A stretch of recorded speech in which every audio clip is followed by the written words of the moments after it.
A 22-year-old man is died in a fire that broke out in the rental house in Simeona Village. Mandawi dancers to join Sinulog on smaller budget after calamities. Captain Dodong Bucol's dog still not eating after the shooting incident that killed his owner. And President Ferdinand Marcos Jr. receives from Bangko Sentral ng Pilipinas the 10 peso ASEAN commemorative coins.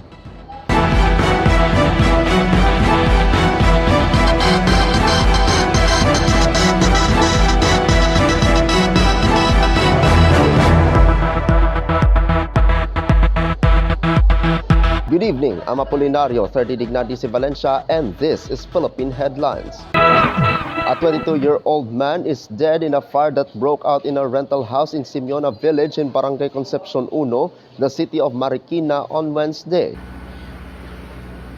In the initial investigation of the Marikina police, the tenant and 9 other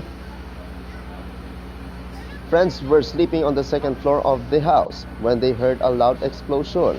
After this, the fire spread quickly and they were immediately out. It is possible that the victim, who was one of the tenant's friends, did not wake up and was not noticed by his other companions.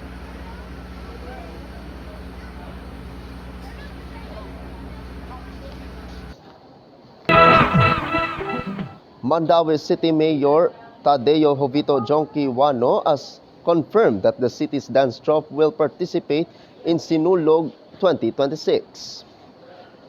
In spite of the recent calamities in which Mandawi has been exposed, the mayor said the city will not withdraw from the festival. The city's culture dance troupe, Mayor Wano noted, has begun practicing for next year's performance. According to Mayor Wano, this is an offering of the city to Señor Santo Niño.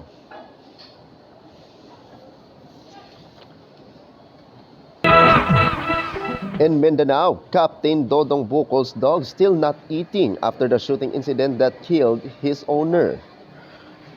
According to the information, the pet dog of the slain captain of Barangay Tres de Mayo in the city of Digos, Chairman Oscar Dodong Bucol, has not eaten until now.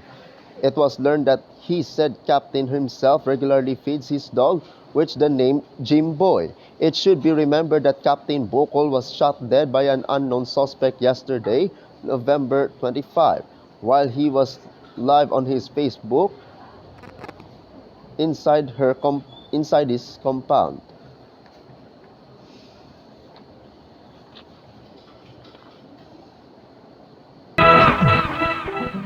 In the other news, President Ferdinand Marcos Jr. receives from Bangko Sentral ng Pilipinas, Governor Eli Remolona, the 10 peso ASEAN commemorative coins in Malacanang today.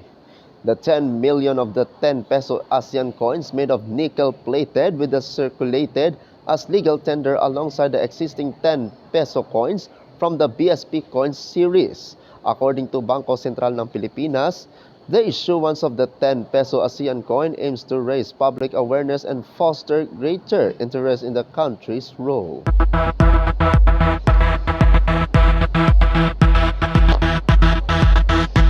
And that is Philippine Headlines this Thursday, November 27, 2025. I'm Apolinario, 30 Dignadisi Valencia, and this is Salakot Online Broadcasting Network. Good night, Kasadya.